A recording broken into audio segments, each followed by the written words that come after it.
లేవియ కాండములో 23వ అధ్యాయములో ఉన్నటువంటి పండుగలు. లేవియ కాండము 23వ అధ్యాయములో కొన్ని పండుగలు ఉన్నాయి. ఇశ్రాయేలు ప్రజలకు నిత్యమైన నిబంధనలుగా, కట్టడలుగా దేవుడు వాటిని వారికి నియమించాడు. వారి ప్రథమ పండుగ ఏది అంటే పులియని రొట్టెల పండుగ. దానినే పస్కా పండుగ అంటారు. ఈ పులియని రొట్టెల పండుగ 7 రోజులు చేయాలి. ఎన్ని రోజులు? 7 రోజులు చేయాలి.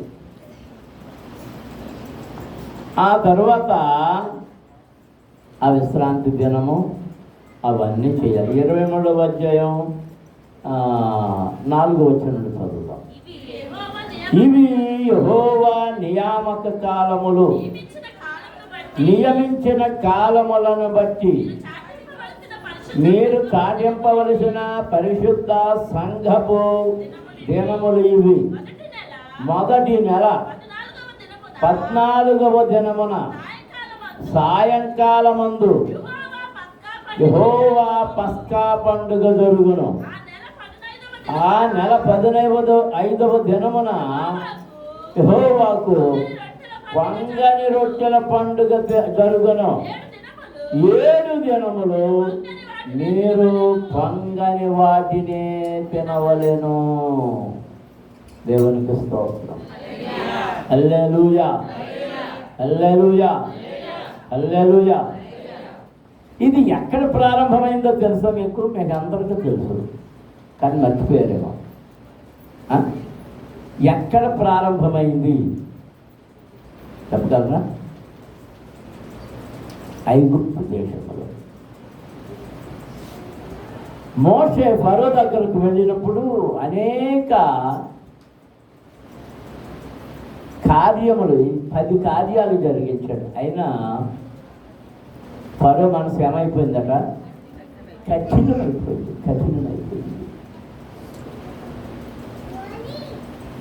అంటే దేవుడు అతని మనసును కరిగించలేకపోయాడా? ఫరోకిని, ఐగుప్తు ప్రజలకును దేవుని శక్తిని తెలుసుకోవడం కోసం ఇవన్నీ జరిగించాడు. ఆ ఫ్యాన్లు తిరుగుతారు దగ్గర బాబు, ఎక్కడ ఫ్యాన్లు తిరుగుతారు చూడటం కదా. రాగానే ఫ్యాన్లు చేయండి.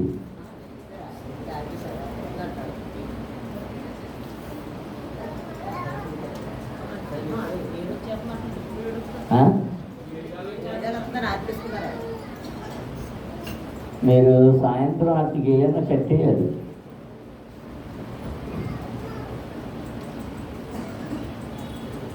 చివరిగా జరిగింది ఏంటి అంటే, ఐగుప్తు దేశపు రాజైన ఫరోకు బుద్ధి చెప్పడానికి దేవుడు పస్కా పండుగను, పస్కా వధను నిర్ణయించాడు. 7 దినముల వారు పులియని రొట్టెలు తినాలి. ఏం తినాలి? పులియని రొట్టెలు. ఆ పస్కా పండుగ కాలంలో పులియని రొట్టెలు తినాలి. మీకు ఆ మధ్య ఎవరో చెప్పినట్టు, పులిసిన దానిని తింటే వ్యాధులు వస్తాయి.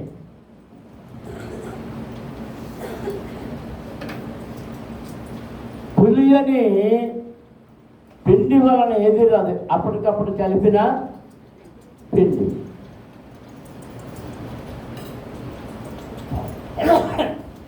పిండి కూడా దంచి 1-2 రోజులు ఉంచితే ఆ పిండి ఏమైపోద్ది? పులిపిండి. ఏ పిండి? పులిపిండి.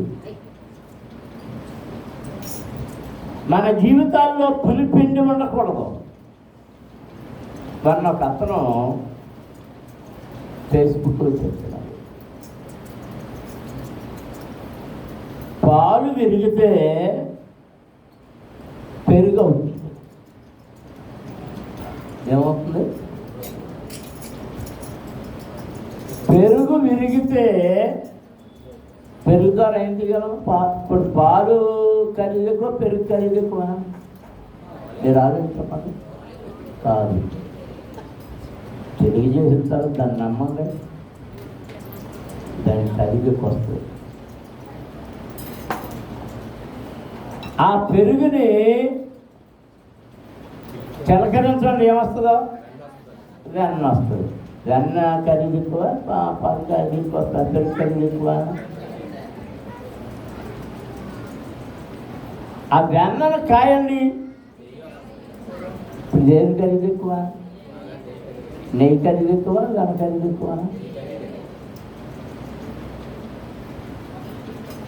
ఈ పాలే, ఈ పెరిగే, ఈ పాలని బాగా విరగొట్టి పాలని చెడగొట్టి ఇచ్చేస్తే బటర్ తయారవుతుంది. దాన్ని బటర్ అంటారు. అది చాలా ఖరీదు. అది స్పెషల్గా వంటోడు తెప్పిస్తుంటాడు.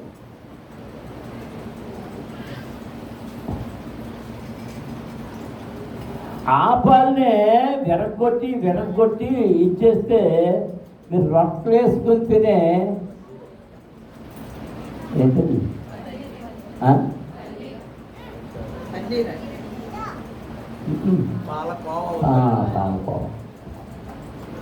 పాలకోవా ఖరీదు ఎక్కువ, పాలు ఖరీదు ఎక్కువ. అంటే విరిగే కొద్ది ఏమవుతుంది? ఖరీదు పెరుగుతుంది. నీవు క్రీస్తులు అలా విరిగిపోవాలి. అందరూ దేవునికి స్తోత్రాలు చెల్లించాలి. హల్లెలూయా. యేసయ్యలో మనం విరిగే కొద్దీ, విరగొట్టబడే కొద్దీ మన ఆత్మీయ జీవితం విలువ పెరుగుతుంది. నమ్మిన వారు దేవునికి స్తోత్రాలు చెల్లించండి. హల్లెలూయా, హల్లెలూయా. ఈ వారంలో ఒక విపరీతమైన, భయంకరమైన, అవమానకరమైన సంఘటన జరిగింది. దేవుని నామానికి భయంకరమైన అవమానం. ఆడెవడో సినిమా యాక్టర్ ఎవడో నేను పాస్తున్నట్ట బయలుదేరాడు. ఆడి పేరు అభినయ్ దర్శన్ అంట. ఆడికి ఎన్నో పెళ్ళిళ్ళు అవ్వలేదంట, 3 తెలిసాయి. అది ఆవిడ చెప్తుంది, మా ఆయనకి 3, నాకు తెలిసి 3 అయినాయి అండి, ఇంకెన్ని చేసుకుంటే ఎన్ని కదా హోదాన్ని చేసుకుంటున్నాడు అని చెప్పింది.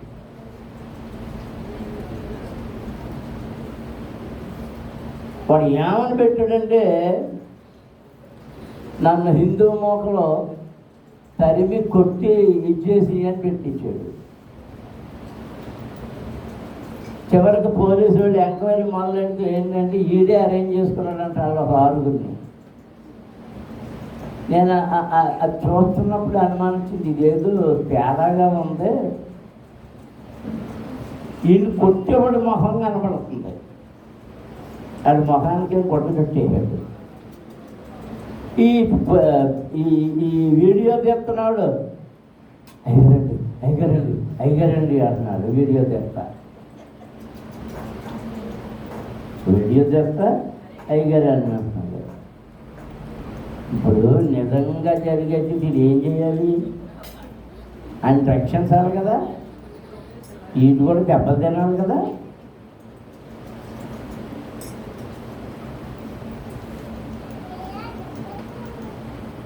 అబద్ధపు బోధకుడు పాస్టర్ అభినయ్ దర్శన్ అన్నారు. నేను వెంటనే పెట్టాను, వాడిని పాస్టర్ అనకండి.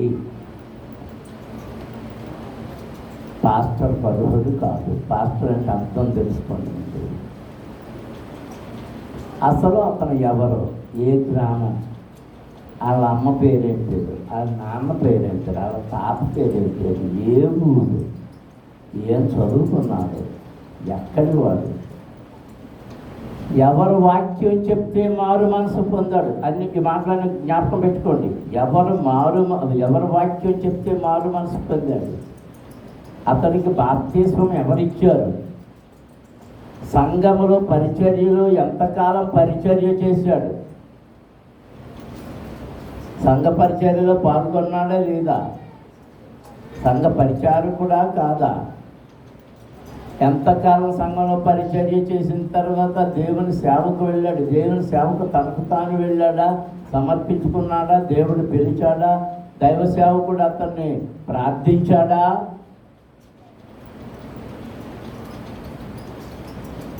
ఎక్కడెక్కడ సేవ చేశాడు. ఇతను సినిమాల్లోకి వెళ్ళక ముందు మారు మనసు పొందాడా, వెళ్ళాక మారు మనసు పొందాడా? సినిమాల్లోకి వెళ్ళక ముందు మారు మనసు పొందినాడు. సినిమాల్లోకి ఎందుకు వెళ్ళాడు? సినిమాల్లోకి వెళ్ళిన తర్వాత మారు మనసు పొందితే ఎంతకాలం అయింది అప్పుడే పాస్టర్ అని చెప్పుకోవడానికి? అతని సంఘం ఎక్కడుంది, ఎంతమంది సభ్యులు ఉన్నారు, ఆ సంఘ సభ్యులు ఎవరు, ఆ సంఘ పెద్దలు ఎవరు?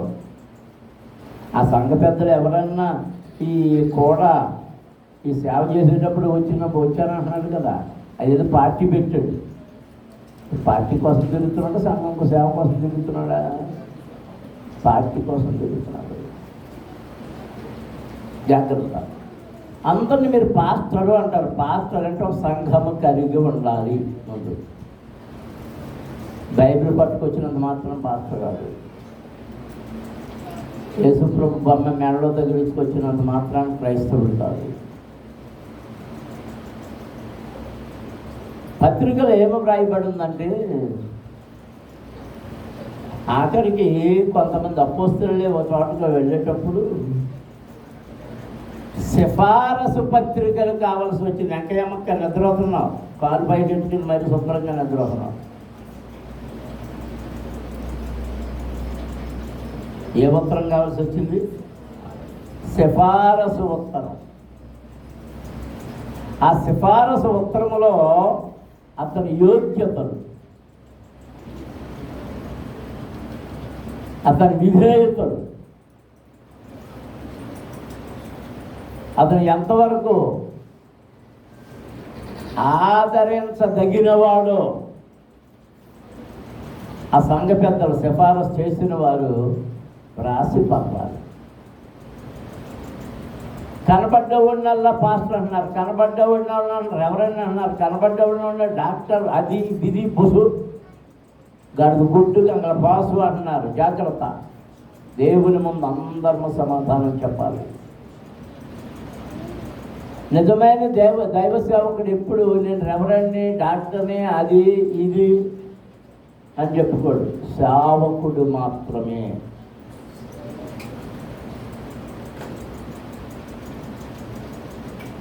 ఇదిగో ఈ పస్కా పశువు ఎలాంటిది అంటే, ఏడాది వయసు కలిగిన నిష్కల్మకమైన నిష్కపటమైన ఏ మచ్చ లేని ఏ వంకర లేని గొర్రె అయి ఉండవలేను. దానిని గుర్తించాలి.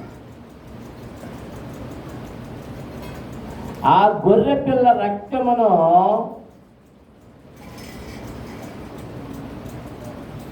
ఆ కుటుంబం యొక్క సభ్యుల మీద చల్లాలి.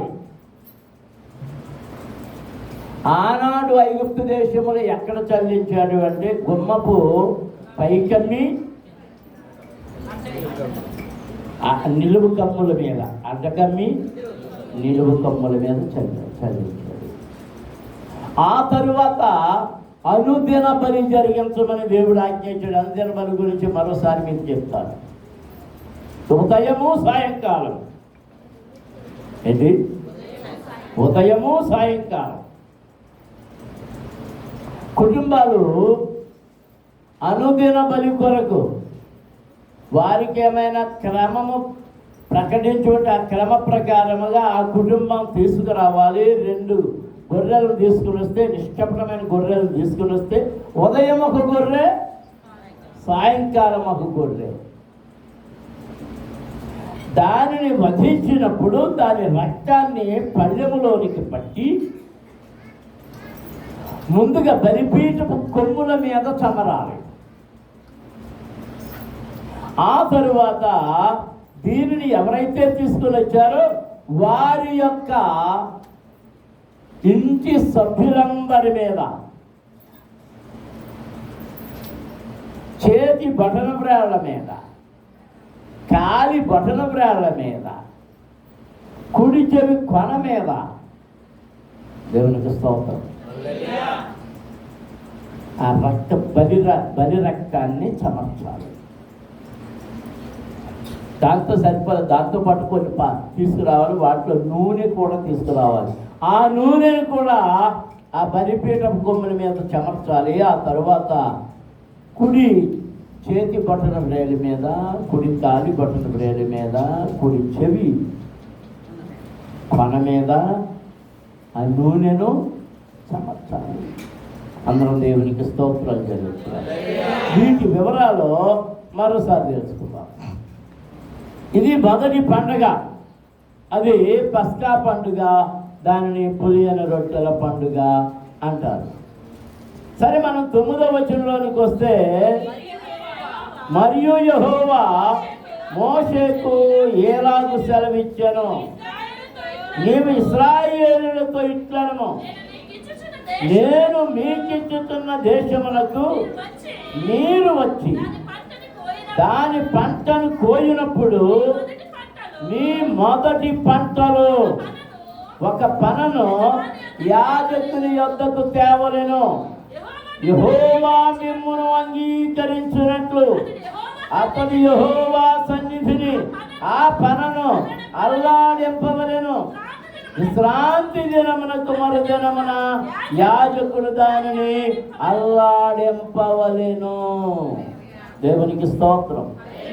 హల్లెలూయా, హల్లెలూయా. ఈ మాట ఇంటికి వెళ్ళిన తర్వాత మళ్ళీ చదువుకుని అర్థం అవడం కోసం,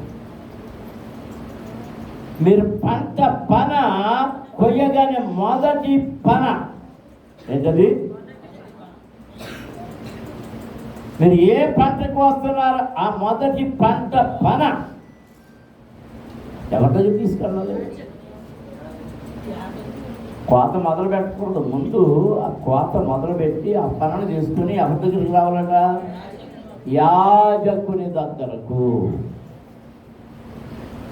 యాజకుడు దానిని పట్టుకోవాలి. దేవునికి మహిమ కలిగినట్లుగా దానిని అల్లాడించాలి.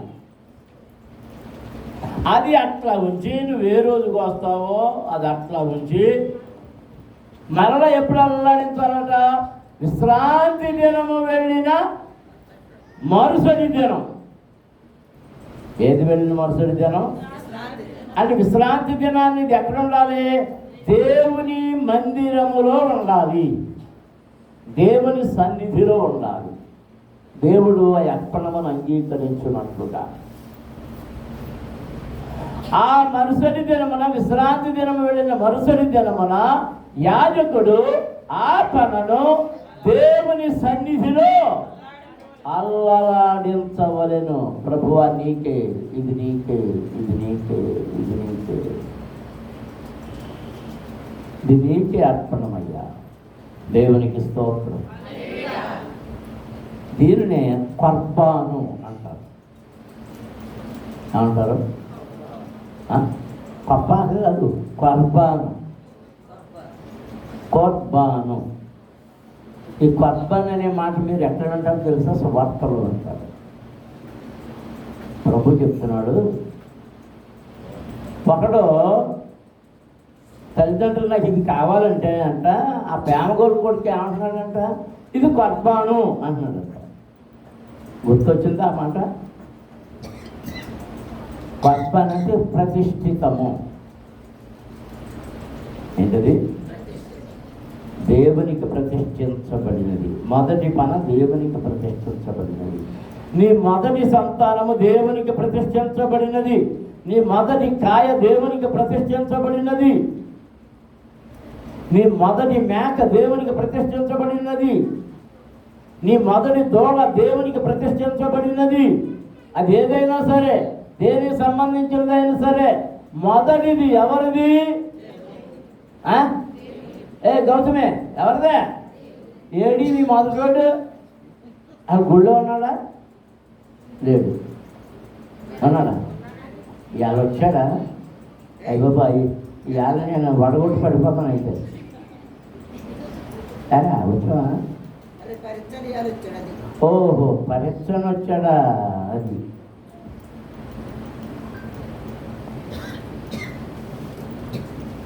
ఒరే, నీ పరీక్ష మంచిగా రాయబడాలంటే నువ్వు దేవుని సన్నిధికి రావాలి.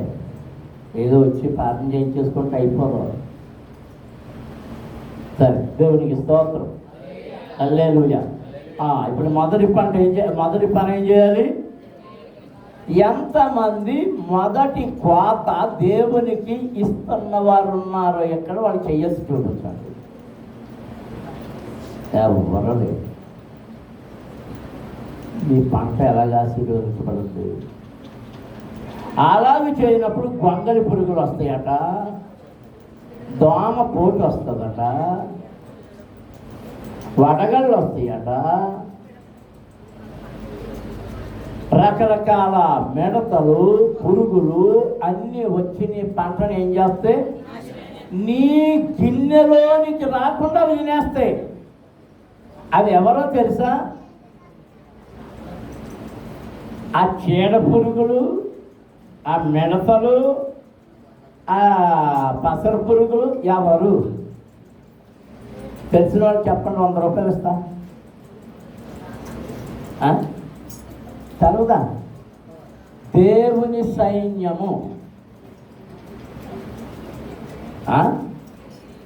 దేవుని సైన్యం, నా సైన్యమగు, దేవుడు చెప్తున్నాడు, నా సైన్యమగు మిడతలను పురుగులను. ఎవరంటాయి సైన్యం?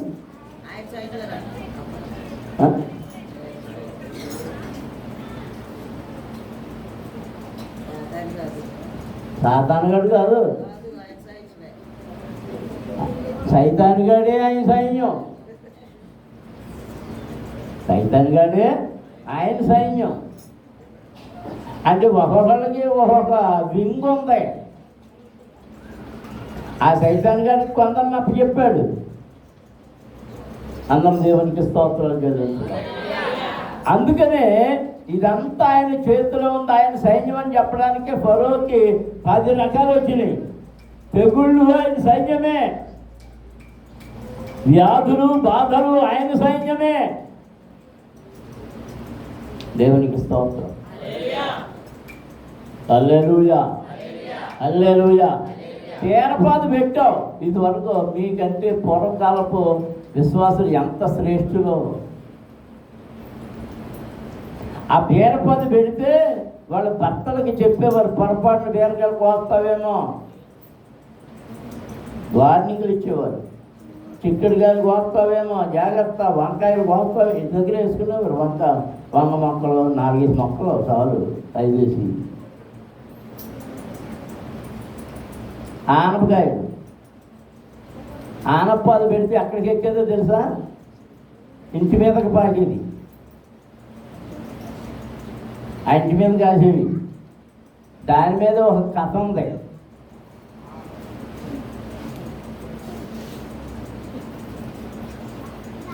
పుట్టుక్కు జర జర డుబుక్కుమే. అది తెలుసా? అది పొడుపు కథ. పుట్టుక్కు జర జర డుబుక్కు మే.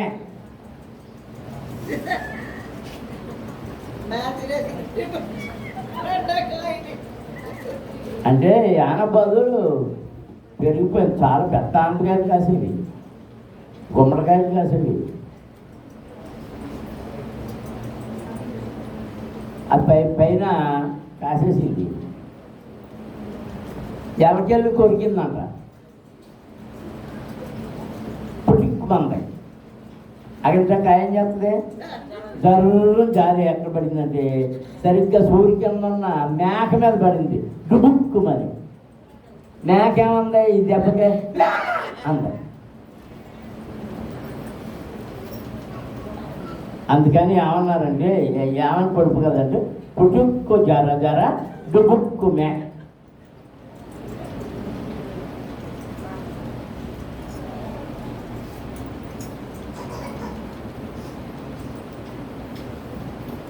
మీ దొడ్లో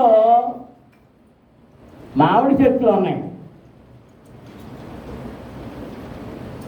ముందు కోసుకుని నువ్వు తిన్నావు కానీ దేవుడికి ఇచ్చావా? ఇప్పటికి ఇవ్వలే.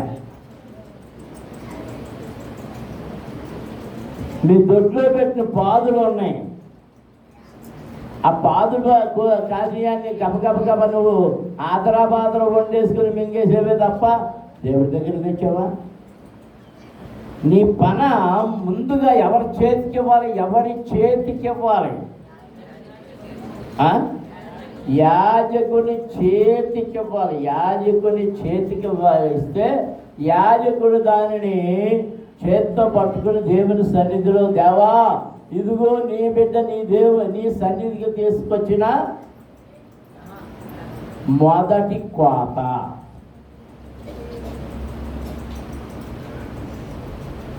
దానిని అలాగే మందిరములో ఉంచి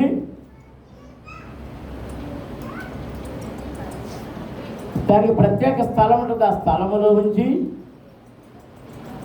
విశ్రాంతి దినము వెళ్ళిన మరుసటి రోజున దానిని మరలా దేవుని సన్నిధికి తెచ్చి దేవుని సన్నిధిలో ఆయనకు చూపిస్తూ ఆడించాలి. ప్రభువా ఇది నీకే, ఇది నీదే, ఇది నీదే, ఇది నీదే.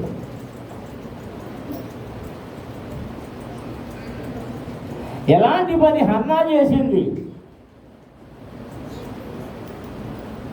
దేవా నీవు నాకు కుమారుని ఇస్తే నీకే ఇస్తాను. కుమారుని ఇచ్చాడు. ఆ కుర్రవాడు కొంచెం వయసు వచ్చే వరకు తన పనులు తాను చేసుకునే వరకు దేవుని సన్నిధికి వెళ్లకుండా ఆగి, వాడు కొంచెం పెద్దవాడైనప్పుడు, వాడు అన్నీ చేసుకోగలుగుతున్నప్పుడు వాడిని తీసుకొని వెళ్ళి షిలోహులో దేవుని మందిరములో యాజకుడని ఏలీ చేతి దగ్గర అప్పచెప్పి, అయ్యా నేను దేవునికి సమర్పించుకున్న కుమారుడు, నీవు నాకు ఆ రోజు చెప్పిన కుమారుడు వీడే అని అప్పగించేసింది. దేవునికి స్తోత్రం. అందరూ స్తోత్రాలు చేయవచ్చు. హల్లెలూయా. సరే, యెహోవా మిమ్మును అంగీకరించినప్పుడు అతడు యెహోవా సన్నిధిని ఆ పనను అల్లాడింపవలెను. ఆ విశ్రాంతి దినమునకు మరుదినమున యాజకుడు దానిని అల్లాడింపవలెను. మీరు ఆ పనను అర్పించు దినమున, ఇదిగో ఈ లింకెట్టని ఎప్పుడన్నా మీరు పనను అర్పించు దినమున ఏం చేయాలంట? నిర్దోషమైన ఏడాది పొట్టేలును యెహోవాకు దహన బలిగా అర్పింపవలెను. దాని నైవేద్యము నూనెతో కలిసిన 2/10వ వంతుల గోధుమ పిండి, అది యెహోవాకు ఇంపైన సువాసన గల హోమము. దాని పానార్పణము 30 ద్రాక్షారసము. అక్కడ పానార్పణం ఏం అర్పించాలంట? ద్రాక్షారసం. మీరు మీ దేవునికి అర్పణము తెచ్చే వరకు ఆ దినమెల్లా మీరు రొట్టె ఏమి పేలాలేమి పెచ్చని వెల్లులేమి తినకూడదు. దేవుని సన్నిధికి తెచ్చే వరకు మీరు అదేమి దాంట్లో తినకూడదు. ఇది మీ తరతరములకు మీ నివాస స్థలములన్నిటిలో నిత్యమైన కట్టడ. మీరు విశ్రాంతి దినమునకు మరునాడు మొదలుకొని, అనగా అల్లాడించు పనులు మీరు తెచ్చిన దినము మొదలుకొని 7 వారములు లెక్కింపవలెను. లెక్కకు తక్కువ కాకుండా 7 వారములు ఉండవలెను. 7వ విశ్రాంతి దినపు మరుదినము వరకు మీరు 50 దినములు లెక్కించి యెహోవాకు క్రొత్త ఫలముతో నైవేద్యము అర్పింపవలెను.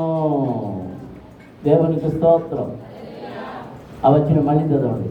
7వ విశ్రాంతి దినపు మరుదినము వరకు మీరు 50 దినాలు లెక్కించి యెహోవాకు క్రొత్త ఫలముతో నైవేద్యము అర్పింపవలెను. దేవునికి స్తోత్రం. దీనిని ఫల సంగ్రహపు పండుగ అంటారు.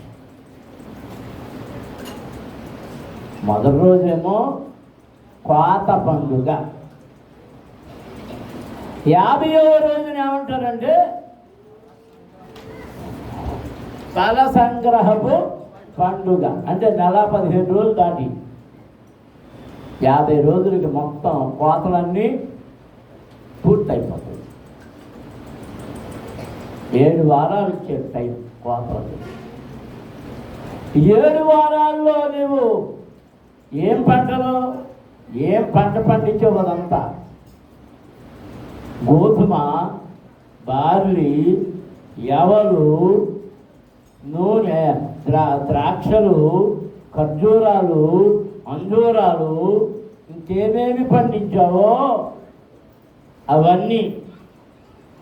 ఒకవేళ ద్రాక్షలు పండించే ద్రాక్షరసం అనుకో, దానిని పానార్పణముగా దేవుని సన్నిధికి తేవలేను. ఒకవేళ నీవు ఆ ఏంటవి ఒలీవ పండ్లు కోసి ఒలీవ నూనెను చేస్తే ఆ ఒలీవ నూనెను నైవేద్యముగా అర్పణముగా దేవుని సన్నిధికి తేవలేను. మరో ప్రాముఖ్యమైన సంగతి ఉంది. ఒలీవ పండ్లను ప్రత్యేకముగా తీసుకుని వచ్చి దేవుని సేవకులైన లేవీయులకు అప్పగిస్తే వారు అచ్చంగా దంచి తీసిన ఒలీవ తైలమును సిద్ధము చేసి అనుదినపు కార్యములలో అక్కడ దీపమును వెలిగిస్తారు. దేవునికి స్తోత్రం. అందరం స్తోత్రం చెల్లించాలి. హల్లెలూయా. ఇప్పుడు పెంతెకోస్తు అంటున్నారు కదా, దీనిని పెంతెకోస్తు అని పేరుందు పెట్టానంటే, పెంతెకోస్తు అంటే 50వ రోజు. చెప్పండి, చెప్పాలి. పెంతెకోస్తు అంటే ఏంటి? మన సంఘం పేరేం పేరు అంటే అర్థం ఏంటి? కోసిన ఫలాలన్నీ సమకూర్చబడుట.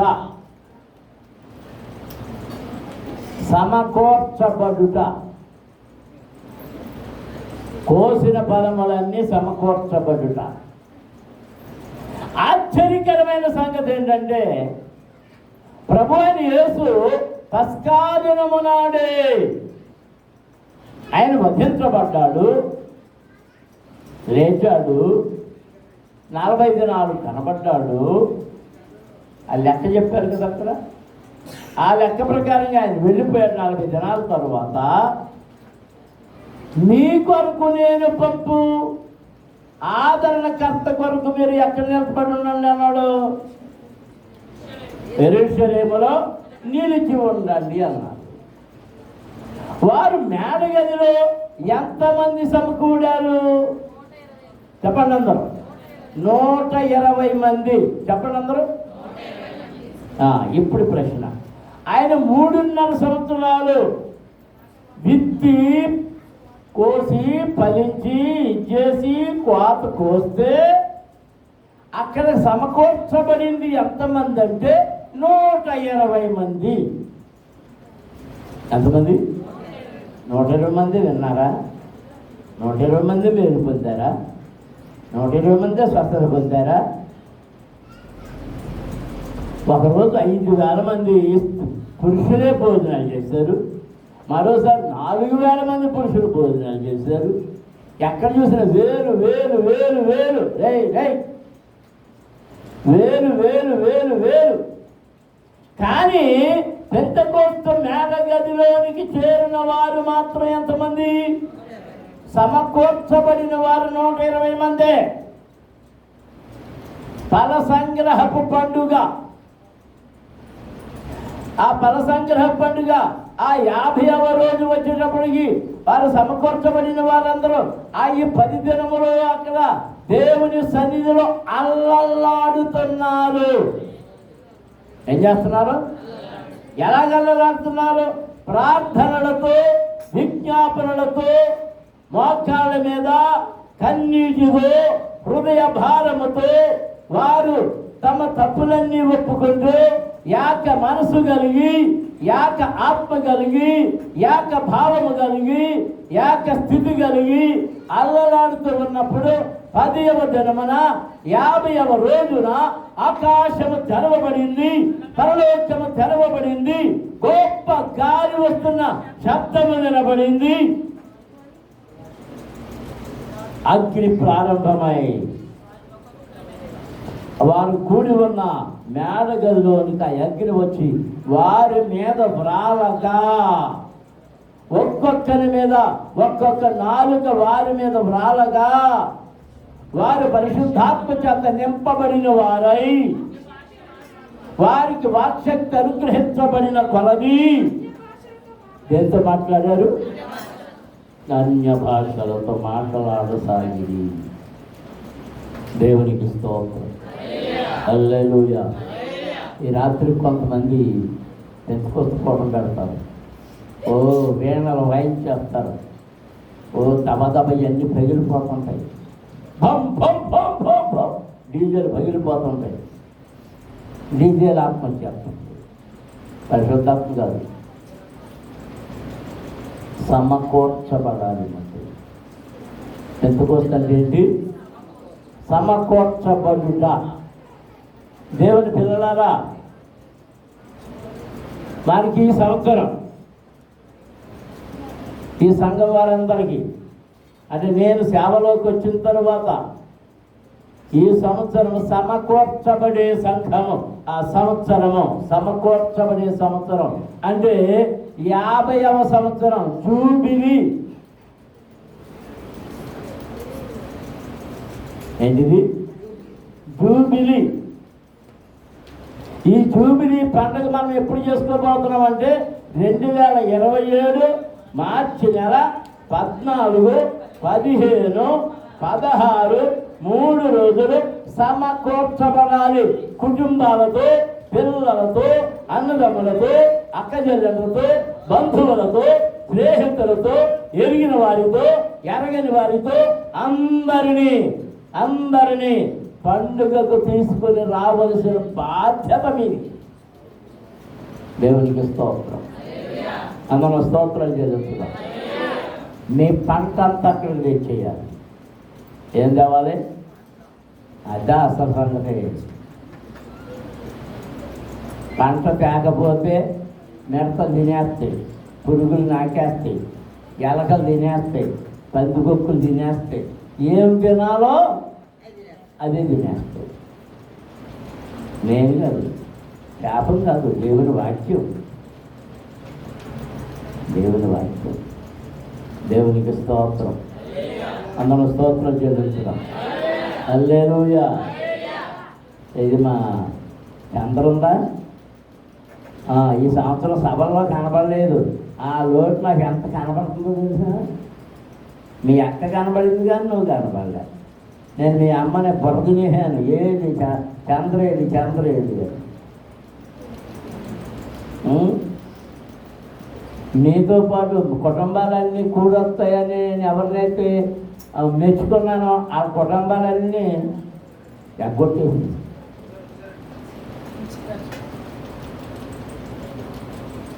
లక్ష్మమ్మ కుటుంబం ఎగ్గొట్టేసింది. ఇది మా చంద్రం ఎగ్గొట్టేసింది.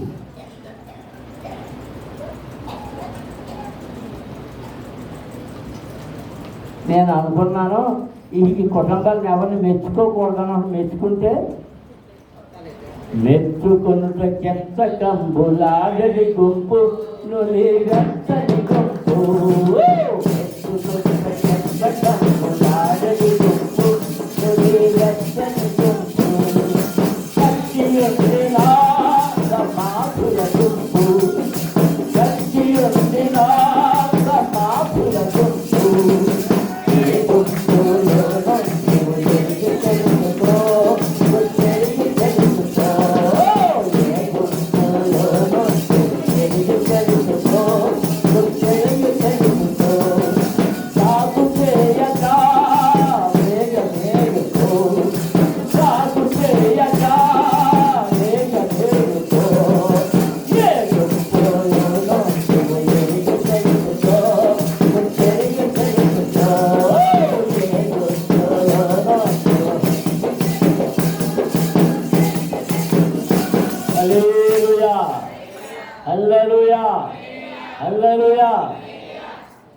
మరి ఈ సంఘంలో రక్షించబడి ఇక్కడ వాక్యం నేర్చుకుని ఇతర చోట్లకి వెళ్ళి ఆ ఇతర సంఘాల పాస్టర్లు చెప్పే తప్పుడు బోధనలో పడిపోతున్న విశ్వాసం ఎక్కువైపోయింది.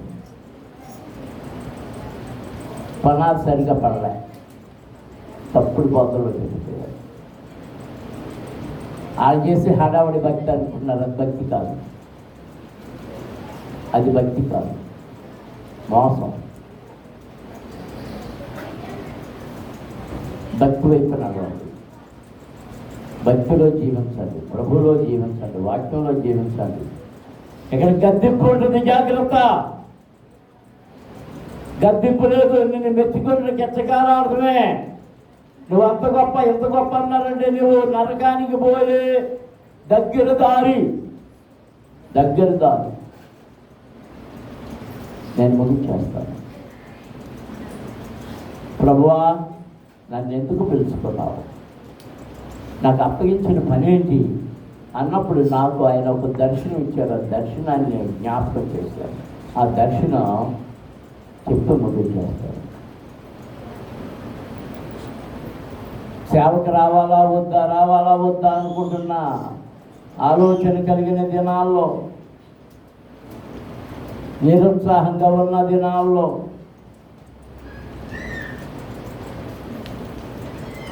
నాన్నగారి బలహీనత దినాల్లో,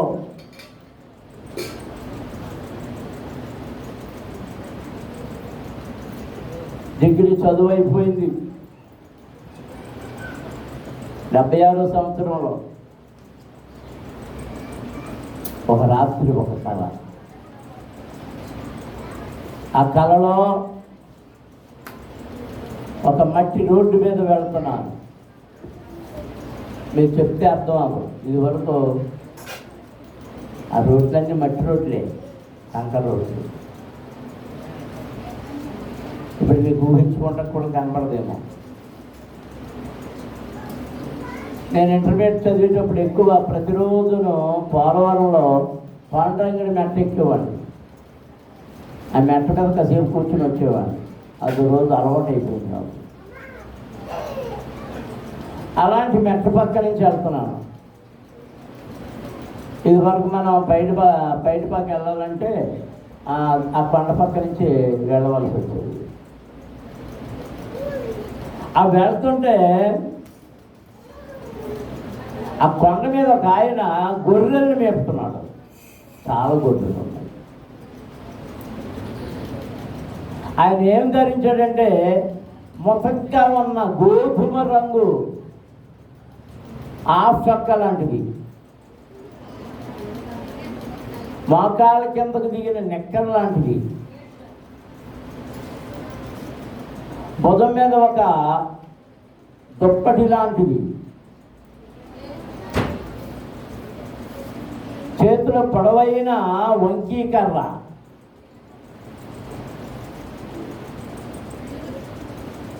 ఆ మేపుతున్నాడు.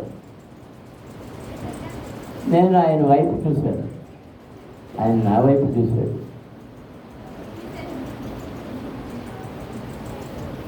ఏంటి ఆయన వైపు వస్తున్నాను ఏంటి అని అడిగాడు. నేను ఏంటి అని తిరిగి ప్రశ్నించాను.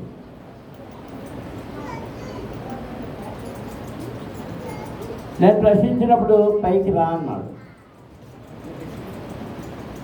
నాకు మరి పాండ్రాంగడి మెట్ట ఎక్కడం అలవాటు కదా, మెల్లగా ఎక్కుతున్నాను. పాండ్రాంగడి మెట్టకి ఒక కాలిబాట ఉంటుంది. కాలిబాటలు ఏమన్నాను ఎక్కి అలవాటు ఉంది నాకు. ఆ ఎక్కడం కొంచెం ఇబ్బంది ఉంటుంది. ఆ పైన ఆ పాండ్రాంగుడి గుడ్డు ఉంటుంది. దాని వెనకాల అన్నీ ఏముంటాయి అంటే మన ఈ వాక్కాయ చెట్లు ఉంటాయి. అవన్నీ వాక్ చెట్లే. ఆ వాక్ చెట్లు కాసే టైంలో ఆ వాక్కాయలు కోసుకుని జేబుల్లో వేసుకుని వచ్చేవాడిని. మా అమ్మమ్మ పప్పు వాక్కాయ ఉండేది. అలాగే అలవాటు మూలాన్ని ఎక్కుతున్నాను కానీ దానికంటే కష్టంగా ఉంది ఎక్కడం. కొంచెం కష్టపడతా ఎక్కుతుంటే అప్పుడు ఆయన ఏం చేసిండు, వంగి నాకు చెయ్యాలి. అది చెయ్యందించగానే నేను గబగబా పైకి ఎక్కాను. ఆయన నన్ను తన ముందు నిలబెట్టాడు. నా వైపు చూస్తున్నాడు, నవ్వుతున్నాడు, ఏమీ మాట్లాడలేదు. తన కుడివైపున ఒక అల్యూమినియం డబ్బా లాంటి డబ్బా ఉంది. అది తీసాడు, విప్పాడు. అందులో నూనె ఉంది. ఆ నూనె నా తల మీద పోసాడు. ఆ మూత పెట్టేసి తన ట్రక్కులు పెట్టేసుకున్నాను. వెళ్ళి వీటన్నిటిని మేపు, ఆ గొర్రెలను మేపు అన్నాడు. అన్నీ వేసుకొచ్చినాను. నేనేమంటున్నాను, నూనె నెత్తి మీద పోసేసి నడుచుకోగలరు అంటున్నాను. అప్పుడు నూనె తలలో వచ్చినట్టు నేనంతా అలవాటు కదా, నిద్ర అట్లేక పొద్దున్న లేచి మా అమ్మ ఎలాంటి తల వచ్చిందంటే, దేవుడు నిన్ను అభిషేకించాడు తన సేవకు అని చెప్పినప్పుడు నేను చాలా సంతోషించాను. దేవునికి స్తోత్రం, హల్లెలూయా. నేను ఎందుకొరకు అభిషేకించబడ్డానంటే మెచ్చుకోవడం కోసం అభిషేకించబడలే. ఎంత మెచ్చుకుందామో అనుకుని ప్రయత్నం చేసినా నాకు మెచ్చుకోవడం రావు, గద్దింపులే వచ్చేస్తాయి. దేవుని చేత పంపబడిన వాడు నెక్కచ్చిగా మాట్లాడుతాడు, నీలోని తప్పులను ఎత్తి చూపిస్తాడు. నీవు సమకూర్చబడుతున్నావు. ఈరోజు సమకూర్చే పండుగ. ఎంతమంది నిజంగా కొయ్యబడిన వారు? ఈ పంటలో ఎన్ని గోధుమ గింజలు ఉన్నాయి, ఎన్ని గురుగులు ఉన్నాయి. గురుగులు కూడా సమకూర్చబడుతున్నాయి. నేను అనుకుంటున్నాను ఈ పండగ సమయంలో గోధుమల కంటే ఎక్కువగా సమకూడేవి ఏవి అంటే గురుగులే. గురుగులే. దేవుని బిడ్డ, నువ్వు గురుగుగా ఉండొద్దు. నువ్వు ఎలా ఉండాలి? ఉంటే గోధుమగా ఉండు, వరి గింజగా ఉండు, బార్లీ గింజగా ఉండు, ఎవల గింజగా ఉండు.